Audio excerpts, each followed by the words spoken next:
The alarm lights flashed red across the silent bridge of the old Terran patrol ship Ridgeway. Commander Hale stood alone at the center, watching the holographic map flicker with incoming signals. The ship was quiet now, too quiet for deep space, but the sensors told a different story. Something massive was moving toward the Sol system. Hale waited, shoulders tense, breath shallow, as the distant object kept growing on the display.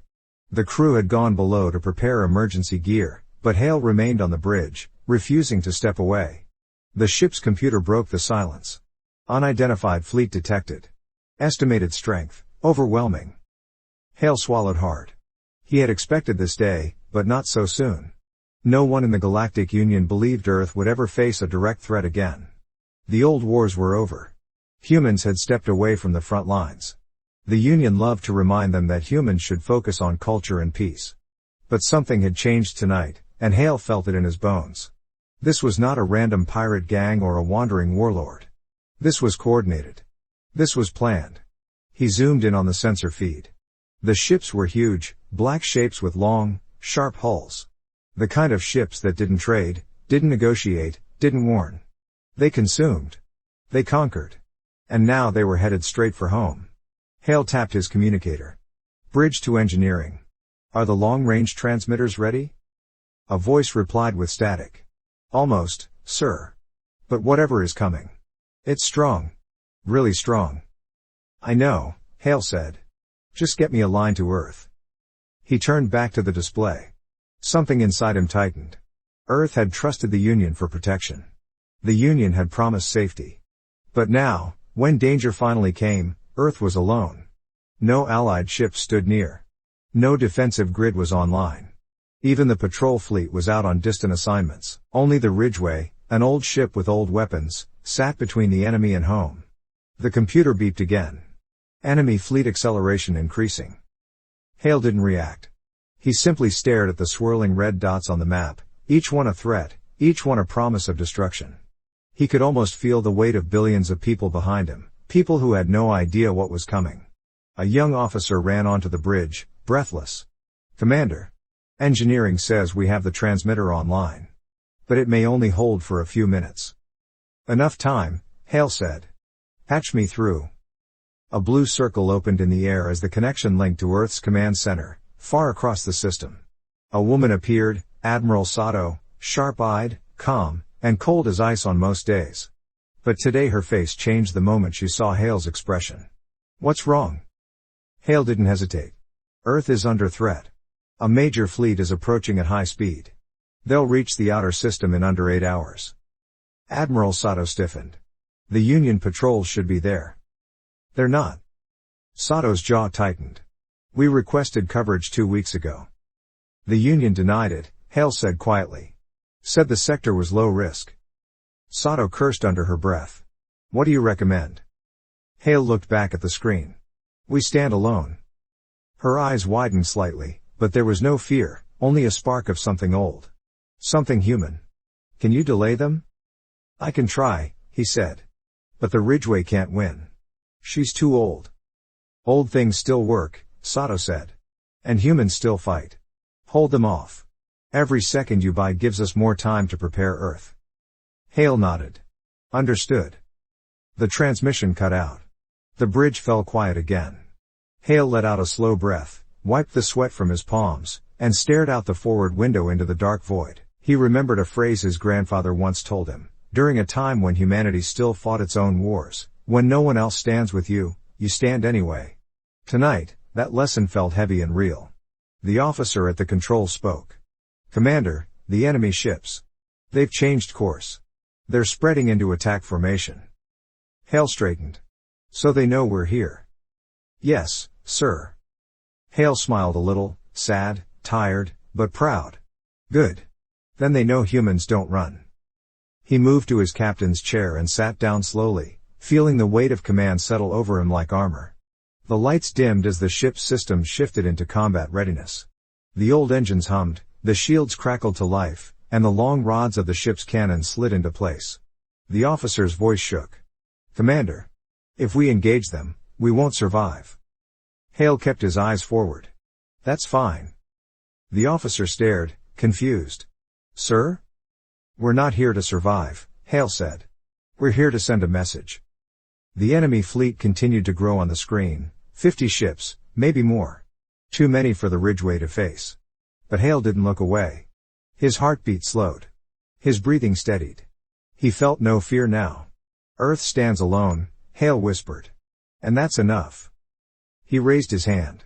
"Prepare weapons. All of them." The officer swallowed hard. All weapons ready." "Good," Hale said. His voice was steady, calm, almost gentle. "Let's show them what a human ship can do." The old Terran vessel turned slowly toward the enemy, small, fragile, impossible. But it moved with purpose, with courage, with something the enemy had never seen before. Humanity. And the first shot of the battle lit the darkness around them like a newborn star. The first blast from the Ridgeway cut across the void like a bright lance. It struck the lead enemy ship with surprising force, shaking its shields and forcing the massive vessel to drift off course. But the damage was small, nothing close to a kill. The enemy fleet immediately reacted, tightening formation, angling their weapons, and moving as a single dark wave toward the lone human ship. Commander Hale didn't wait for them to fire. "Send the second salvo," he ordered. The cannons roared again, and another line of light leapt from the old Terran ship. This one struck the same enemy vessel, cracking its hull and sending fragments spinning into the darkness. The enemy ship slowed, then stopped completely. Hale didn't have time to celebrate. Dozens of hostile weapons charged at once, glowing red across the hollow map. "Brace!" the officer shouted. A rain of energy beams slammed into the Ridgeway. The ship jolted violently. Sparks burst from a console near the back of the bridge. A panel blew open with a small explosion, spraying metal shards across the floor. The lights flickered, then steadied as emergency power kicked in. "Shields at 40%. Someone called out. Hale gripped the arm of his chair, jaw clenched. "Hold steady. Rotate shields. Keep the bow forward. They're trying to surround us," the officer warned. "Of course they are," Hale muttered. "Don't let them." The pilot swung the Ridgeway hard to port, weaving between the streams of enemy fire. The old ship groaned under the sudden force. The hull trembled. One wrong move would send them into a storm of blasts too thick to escape. But humans were good at squeezing through impossible spaces. Hale watched the tactical screen. The enemy formation was tight and coordinated, but not perfect. There, between two medium-sized cruisers, a thin gap. Too small for a standard ship. But Ridgeway was not standard. "Take us through that opening," Hale ordered. The pilot's eyes widened. "Sir, that gap is..." "You can do it," Hale said. "I trust you." That was all the pilot needed. He straightened his shoulders, adjusted the controls, and pushed the ship forward. The Ridgeway slid between the enemy cruisers, so close that the hull scraped against one of the ships, sending sparks drifting into space. The enemy fleet hesitated. Hale didn't. "Fire point blank. Hit their engines." The side cannon spat fire. The explosion ripped across the cruiser's rear section, tearing off an engine block and sending the massive ship spinning out of formation. The second cruiser tried to compensate, but it lost position, opening a temporary gap in the enemy wall. A small victory, but a victory. Inside the bridge, alarms blared again. "Commander!" the officer shouted. "We've lost part of our lateral shielding." "How much?" 25% of the hull is exposed." Hale nodded. "Understood. Then we make sure they never hit that side." He turned the ship again, keeping the damaged area facing away from the heaviest weapons. It was like fencing with a giant, slow-moving blade. One wrong angle and the ship would be cut in half. But Hale kept the ship in motion, refusing to let the enemy lock on. A new signal flashed across the map. "Commander! They're launching drones." Hale frowned. "How many?" "Hundreds." The drones swarmed ahead of the fleet, small, fast, armed with cutting lasers designed to shred shield emitters. They were the kind of weapon that could strip a ship like the Ridgeway in minutes. Hale stood. "Ready the flak batteries." The officer blinked. "Sir, those guns haven't been tested in." "I know how old this ship is," Hale said firmly. "Fire them." The ship's underbelly opened with a groan, and rows of ancient flak cannons rolled out. As the drones closed in, Hale raised his hand. "Now." A storm of metal burst outward. Hundreds of glowing spheres exploded around the ship, each one bursting into a spray of shrapnel. The drones flew straight into the cloud and were torn apart by the thousands of sharp fragments. The screen lit up with flashes of drone destruction. Cheers erupted across the bridge. But Hale didn't smile. "It's not enough," he said quietly. "Drones were only the first wave." He was right. The enemy fleet advanced again, slower this time, more cautious. They had not expected a single human patrol ship to hold them off. Now they were adjusting. Hale took a shaky breath. His hands trembled. He steadied them. The officer approached him quietly. "Commander. We can't keep this up forever." "I know. You bought us almost an hour," the officer whispered. "Earth is preparing defenses because of you." Hale stared ahead at the enemy ships growing larger on the screen. "It's not enough," he whispered. "Earth needs more time." The officer looked at him with worry. "Commander. What are you planning?" Hale exhaled slowly. "We draw them away. We make them chase us. We make them believe Ridgeway is more important than Earth. That's suicide." Hale finally smiled, small, tired, human. "Maybe.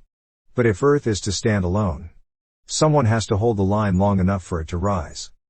He stepped forward and placed one hand on the console. "Set course away from the Sol system. Make sure they see us do it." The pilot swallowed hard. "Aye, sir." "And open a broadband channel," Hale added. "I want them to hear this."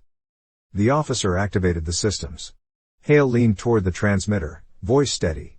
"This is Commander Hale of the Terran vessel Ridgeway. You want Earth? You want our people? You want our home?" He paused. His voice became cold. "Strong. Come get me instead." The message broadcast into the void. The enemy fleet responded at once. They turned. They followed, and Hale took the Ridgeway into the dark. The Ridgeway fled into the empty dark between the stars, engines burning hotter than they had in years. The ship trembled as it pushed beyond safe limits, but Commander Hale didn't slow down. Behind them, the enemy fleet followed like a hungry shadow, stretching across the void in a long line of black warships. They moved with cold precision, never rushing, never falling behind, patient, certain that their prey could not escape. On the bridge, the atmosphere had changed. The crew no longer whispered in fear. They worked with tight focus, each movement quick and sharp. They knew the ship could die at any moment, but they also knew that Earth now had a chance because of them. "Commander," the pilot called, "they're still gaining." Hale nodded. "Good. That means they still think we matter." The officer at sensors frowned. "Sir. What if they don't believe we're important enough? What if some ships break off and head back toward Earth?" "Then we give them a reason not to," Hale said. He opened a holoscreen, staring at the power reserves. The ship was burning fuel faster than planned. They couldn't keep this pace forever. Ridgeway was old, older than most alloys in the Union fleet, older than many of the crew, older than some colonies. "Status on the reactor?" Hale asked. "Running hot," engineering replied. "But she's holding. For now." "For now is all we need," Hale said. The enemy fired a warning salvo. A cluster of long-range beams streaked past the Ridgeway, missing by only a few meters. The bridge shook as the air seemed to hum with rising pressure.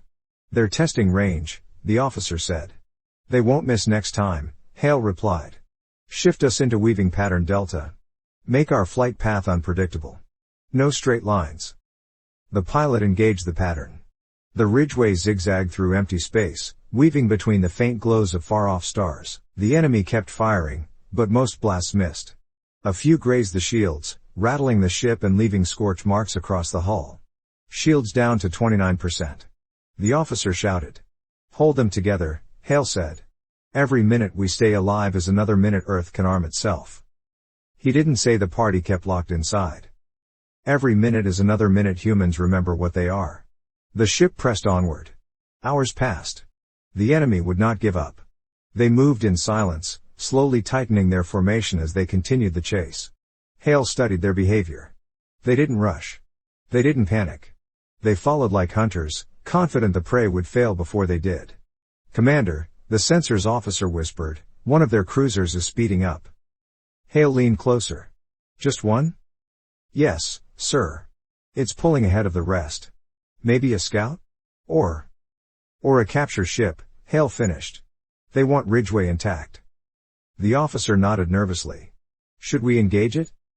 Hale thought for a long moment. The ship was smaller than the rest of the enemy fleet, but still stronger than Ridgway could handle alone. No, Hale said. We slowed down a little. The crew stared at him. Sir? The pilot asked. They want to board us, Hale said. We let them try. The officer spoke in a shocked whisper. Why? If they take this ship. That's why we won't let them, Hale said. But if we destroy one of their cruisers up close? In front of the entire fleet? They'll stay angry. They'll chase us harder. They'll forget Earth entirely. There was silence. Then slow, tense nods. Hale's eyes hardened. Prepare the trap. The ship gradually slowed its speed.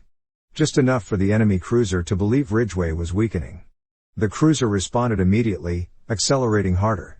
It spread its wings, long, dark metallic blades, and charged its tractor beams. It wanted to latch onto the human ship and tear out its engines.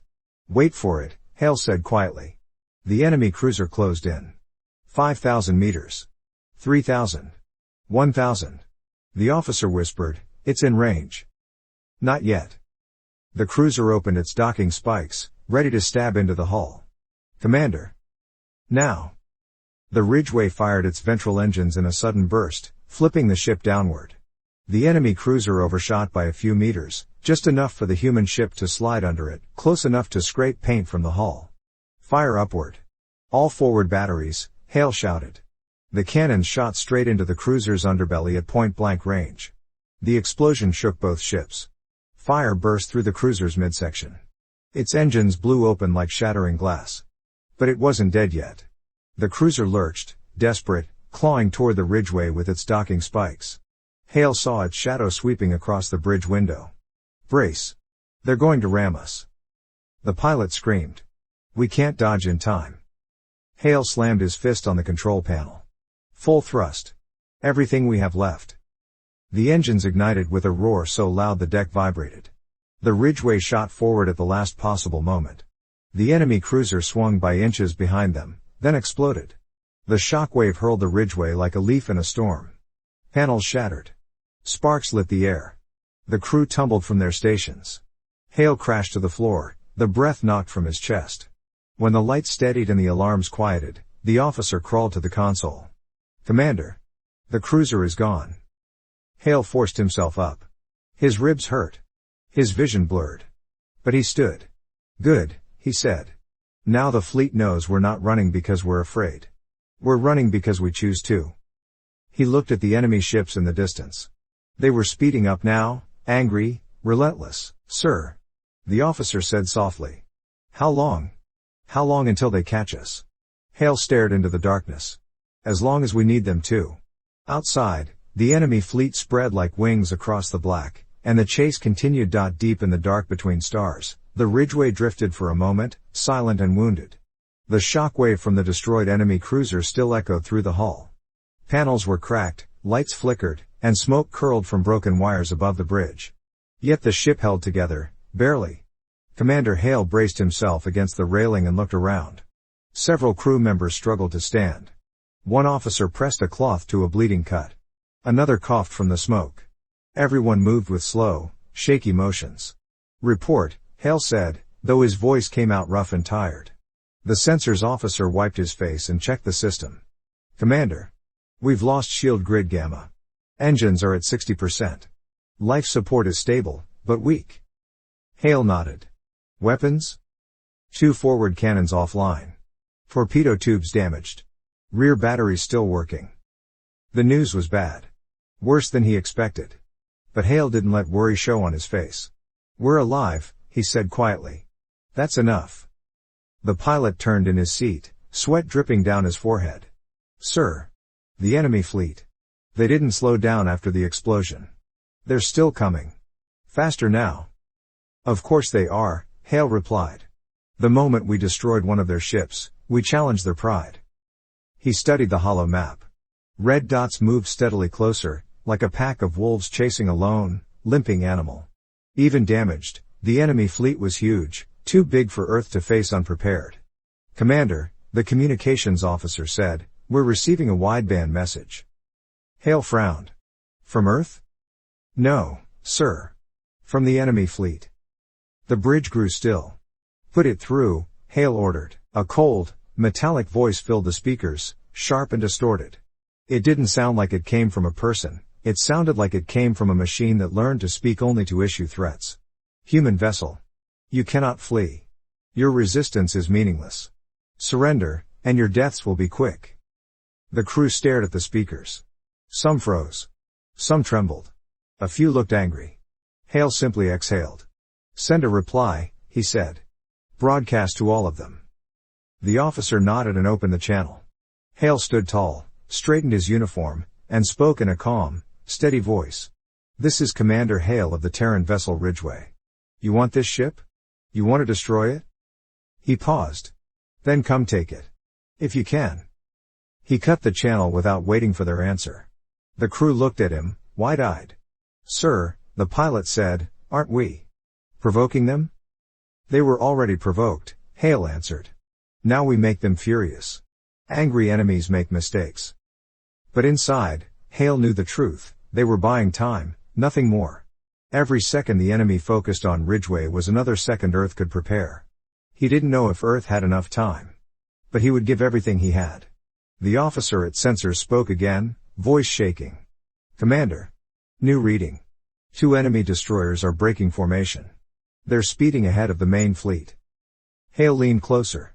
Fast intercept ships? Yes. They're smaller than the cruiser we fought before. Faster too. They'll reach us in minutes. Hale's mind raced. The ship's condition was bad, too bad to survive another close-range fight like before. They needed a different tactic. How far to the gas cluster? Hale asked. The pilot blinked. Sir, the gas cloud is volatile. It's full of unstable pockets. One spark could blow everything inside it apart, Hale finished, including anything chasing us. The crew exchanged nervous looks. Commander, the engineer said over the comms, are you planning to fly us into a volatile cluster? Yes, Hale answered. And we're going to set a trap. He turned to the crew. We'll hide inside the cloud. The destroyers will follow. They'll think we're trying to escape. Then we ignite the gas and turn the entire pocket into a bomb. The pilot stared. Sir. That could destroy Ridgeway too. Hale nodded slowly. I know. We'll have to be precise. The room fell silent again. Then, one by one, the crew nodded back. The decision was made. Plot a course, Hale said. Full speed, what's left of it. The Ridgeway turned toward the massive swirling cloud of purple and blue gas ahead.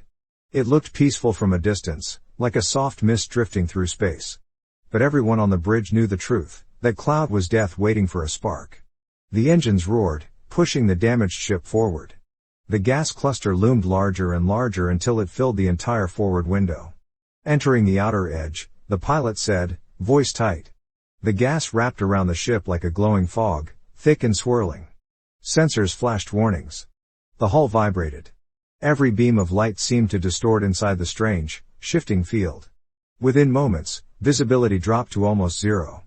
Turn off active scanners, Hale ordered. Only passive mode. But then we're flying blind, the officer said. That's what we want, Hale replied. If we can't see clearly, they can't either. The ship drifted deeper into the cloud. Strange lights flashed outside, small bursts of energy, tiny sparks from unstable pockets brushing against the hull. One wrong jolt could ignite everything. Commander, the sensors officer whispered, destroyers entering the cloud. Hale stood still. Prepare rear torpedoes. Only one, no more. The officer hesitated. Just one? That's all we'll get, Hale said softly. As the enemy destroyers closed in, Hale waited for the moment. Too early and the gas wouldn't ignite. Too late and the destroyers would fire first. The destroyers grew closer. Their shapes flickered like shadows in fog. Steady, Hale whispered. One more second. One more breath. Now, he said. The rear torpedo launched. It drifted for half a second. Then touched a volatile pocket. The detonation was instant. A blinding flash tore across the cloud, expanding outward in a giant wave of fire and white light. The destroyers vanished in the blast. The gas cluster erupted like a star being born. The Ridgeway was thrown across the void, spinning wildly. The lights died. Systems failed. The ship went dark. Hale grabbed the railing, but the force ripped him off his feet. The last thing he heard was the crew screaming orders. Then everything went black. Darkness filled the ridgeway. Not the calm kind, but the heavy, pressing kind that made every second feel longer than it should. The engines were silent. The lights were dead. Even the humming of the reactor, the quiet, warm sound every crew member trusted, was gone. For a moment, nothing moved. Then Commander Hale opened his eyes. His vision swam. His head throbbed. The floor beneath him felt tilted. A thin line of blood ran down his forehead. He pushed himself up slowly, using the railing to stay balanced. His ribs ached with every breath. Bridge. Report, he said, but no one answered. The emergency lights flickered weakly, struggling to wake. Red glow washed over the room, revealing fallen chairs, cracked screens, and crew members groaning as they tried to rise. Smoke hung in the air like a thin, gray curtain. Hale scanned the room. Everyone sound off, he ordered, voice steadier than he felt.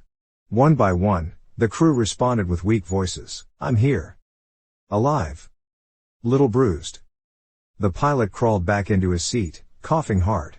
Sir. I thought we were done for. We almost were, Hale said. But almost doesn't count.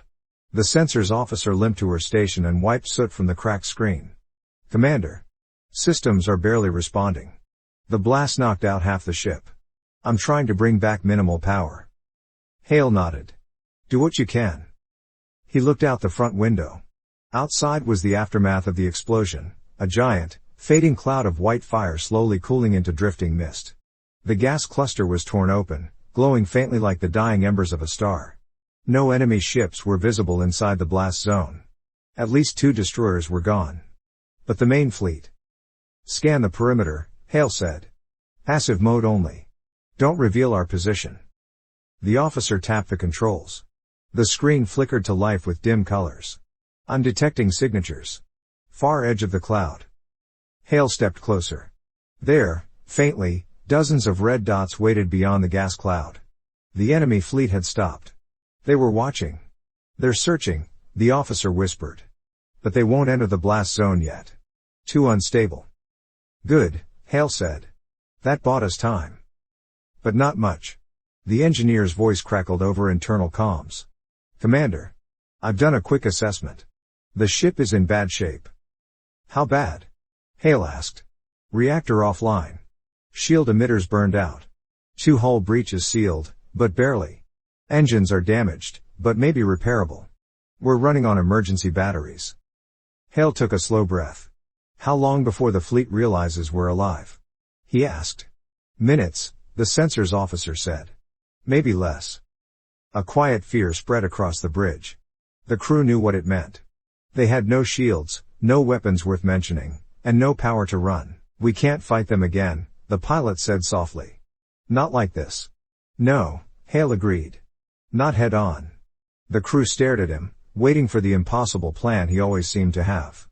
But this time, Hale didn't speak right away. He walked to the window and stared at the swirling blast debris.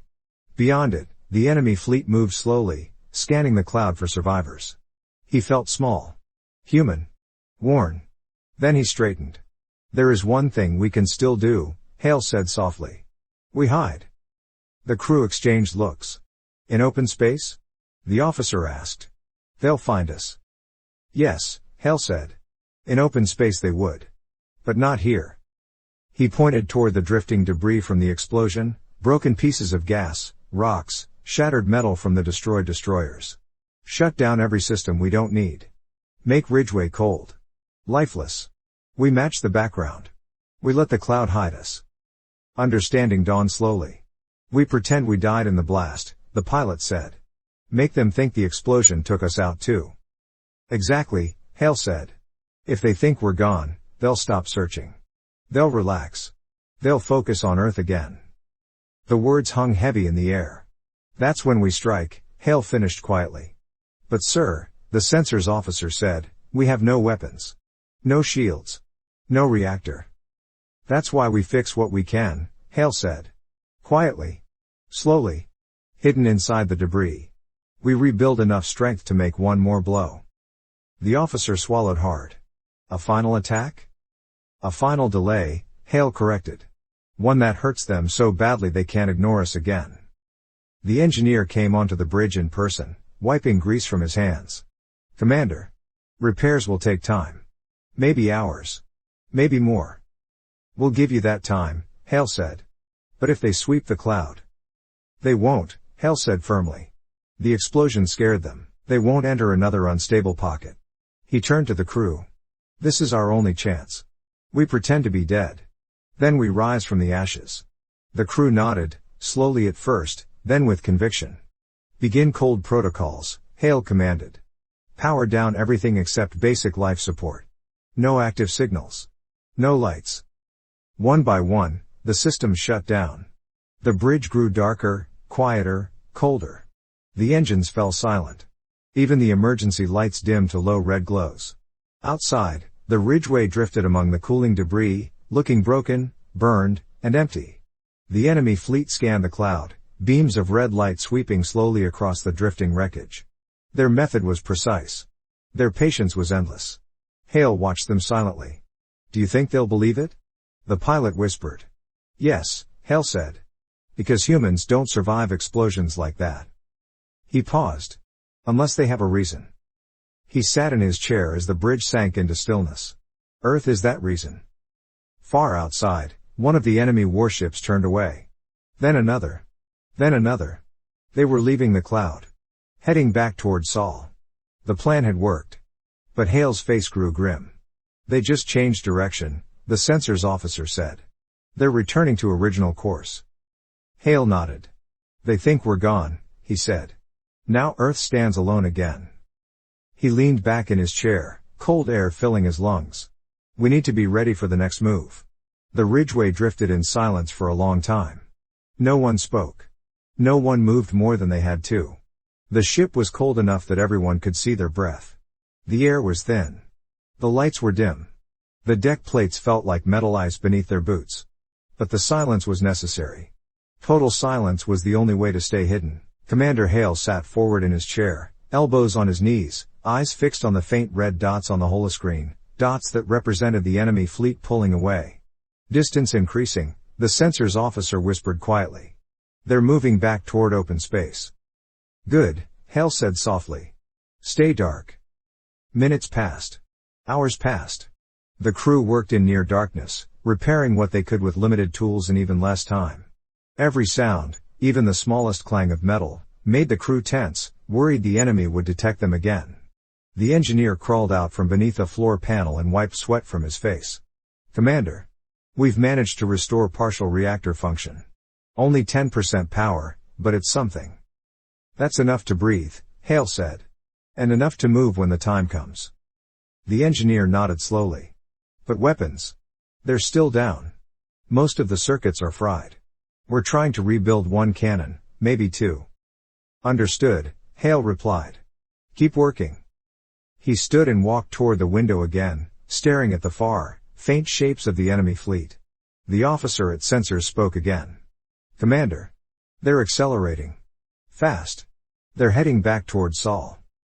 A quiet dread settled over the bridge. The pilot swallowed hard.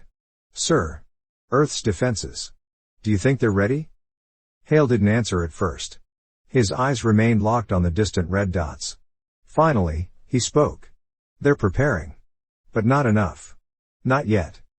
Then we need to stop that fleet, the sensors officer whispered. Hale turned around slowly and faced the crew. Their faces were pale in the dim red glow. Tired. Hurt. But determined. We will, Hale said. But we only get one more chance. One moment. One strike that forces them to stop, even for a short time. The crew listened closely. Hale stepped toward the hollow map and zoomed out. The star field expanded, showing the space between the gas cluster and the Sol system. A thin line marked the enemy's path. There, Hale said, pointing at a narrow region of space. What is that? The pilot asked. A relic, Hale said. One of the old battlefield graveyards from the Union Wars. The sensors officer gasped. The metal graveyard? With thousands of old ship remains drifting together? Yes, Hale said. The Union never cleaned it up. Too expensive. Too dangerous. But flying into it. The pilot said, voice shaking.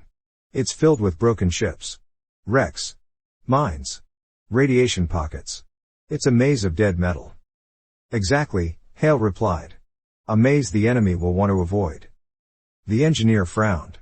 Commander, we can't fight them inside the graveyard. Not like this. Not with our condition. We aren't going to fight them, Hale said. We're going to make the graveyard fight for us. The room fell silent. Hale zoomed in on the map. Inside the graveyard is a massive derelict battleship, Union-class Titan. It's been dead for decades, but its power core is still there. Cracked. Unstable. If we can trigger it. The sensors officer's eyes widened. It would create a blast big enough to rip apart anything near it. Exactly, Hale said. If we position the Titan's wreck in the enemy's path, and detonate the core at the right moment, we can destroy part of the fleet. Enough to delay them again. The pilot slowly shook his head. But that means we have to get close to the Titan.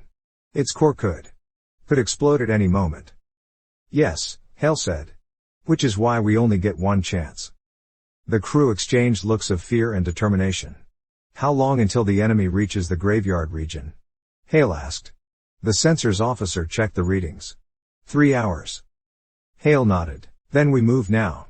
But sir, the engineer said, the reactor is still barely functioning. Engines are just stable. If we push them too hard, they'll break, Hale said. I know. He stepped closer to the engineer and placed a hand on his shoulder. We're not trying to survive this trip. We're trying to stop the fleet. The engineer went quiet, then nodded. Hale turned back to the crew. Power on engines. Low output. Keep the ship cold until we're out of the cloud. Then take us on the fastest route to the graveyard. The pilot began powering up the engines. They groaned from the strain, but they lit. One by one, dim lights returned to life across the ship. The Ridgeway stirred like an injured beast waking up. Commander, the sensors officer said, the enemy hasn't noticed our movement yet. Good, Hale said. Keep us beneath the debris shadows until we clear the cloud. Slowly, quietly, the Ridgeway slipped through the drifting remains of the destroyed destroyers. Pieces of metal the size of houses slid past like silent ghosts. The gas mist curled and faded behind them. After several minutes, the ship escaped the cloud. Full burn, Hale said quietly. The engines flared. The Ridgeway shot into open space once again, heading toward the distant graveyard of dead ships. The crew felt the weight of the moment. The next part of the plan was dangerous, far more dangerous than anything they had faced so far. If they failed, Earth stood alone. If they succeeded, they might still die. But Earth would have time. Hale sat back in his chair, watching the stars blur past. Commander, the pilot said, voice tight, when we reach the graveyard. What's the plan exactly? Hale didn't look away from the stars. We fly into the biggest graveyard of dead war machines ever made, he said quietly. We find the Titan. We attach to its power core. He paused, and then we turn a dead giant into a weapon. The Ridgeway continued forward, engines burning weak and fierce, heading toward the final battlefield. The metal graveyard appeared ahead like a floating city of bones. Thousands of broken ships drifted in every direction, old destroyers split in half, cracked cruisers with missing decks, shattered fighters locked together by frozen debris. The drifting wrecks blocked out the stars, turning space into a maze of dark shapes and sharp shadows.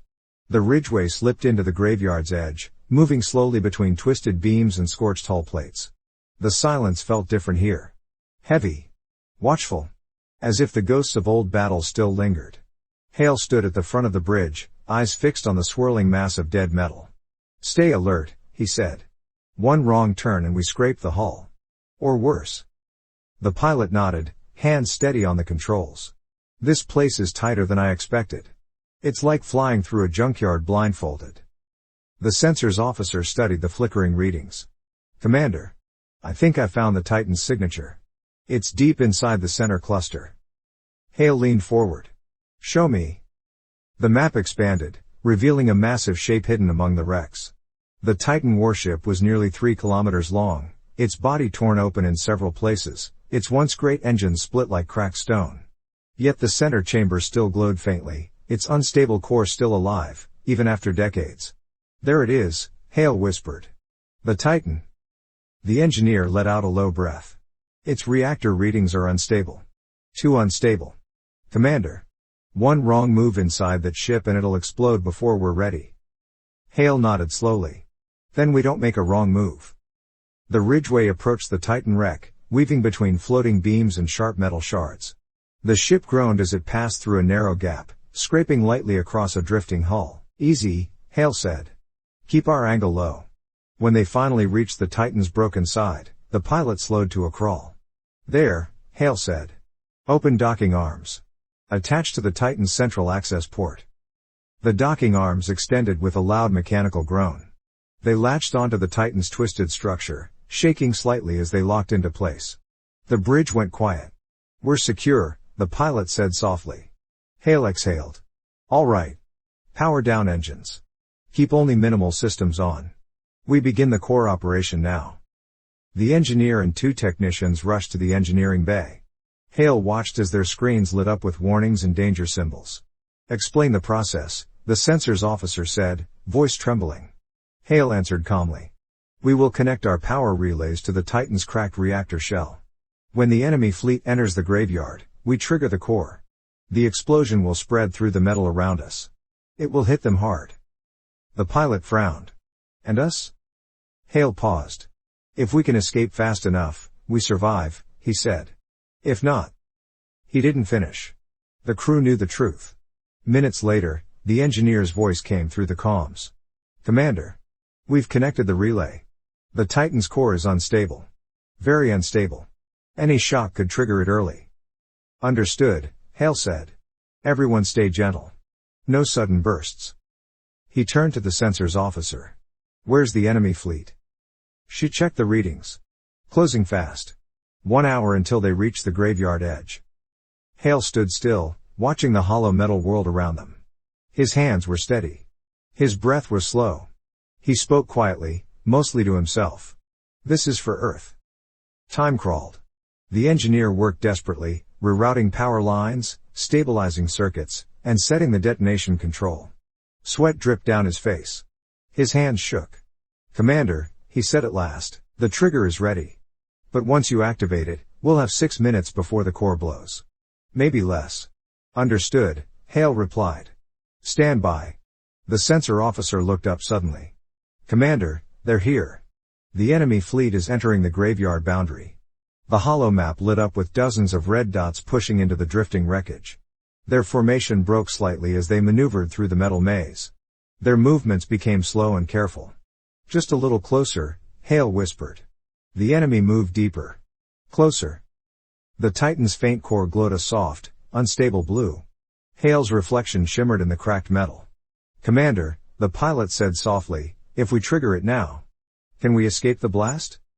Hale didn't answer. Not right away. Finally, he said, we're going to try. He reached toward the control panel. Enemy fleet within blast radius, the sensors officer whispered. Hale placed his hand over the trigger. For Earth, he said.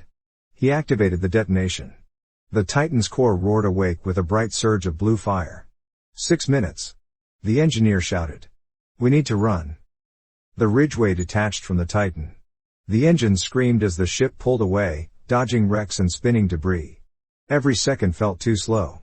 Every tight turn felt like death brushing past. 5 minutes. The enemy fleet realized something was wrong. Their ships jerked into reverse, turning sharply to escape. 4 minutes. A piece of broken hull slammed into the Ridgeway, scraping across its side. Sparks flew. Panels burst. But the ship stayed intact. 3 minutes. Engines overheating. The pilot yelled. Push them harder. Hale ordered. 2 minutes. The Titan behind them glowed brighter, so bright it lit the entire graveyard like a rising star. 1 minute. The Ridgeway broke free from the last ring of wreckage. Open space stretched ahead. Come on, Hale whispered. Come on. 30 seconds. The pilot shouted, we're not far enough. Hale gripped the chair. We will be. 20 seconds. The Titan flared. 10. The light grew blinding. 5. Hale closed his eyes. 2. The Titan exploded. A colossal wave of blue-white fire ripped through the graveyard. Wrecks vaporized instantly. Enemy ships shattered like toys. The shockwave slammed into the Ridgeway, spinning it violently as alarms screamed. The bridge went white. Then black. Silence. After a long moment, Hale opened his eyes. Smoke drifted from broken vents. Sparks fell from the ceiling. But the Ridgeway still existed. Report, Hale whispered. The pilot coughed.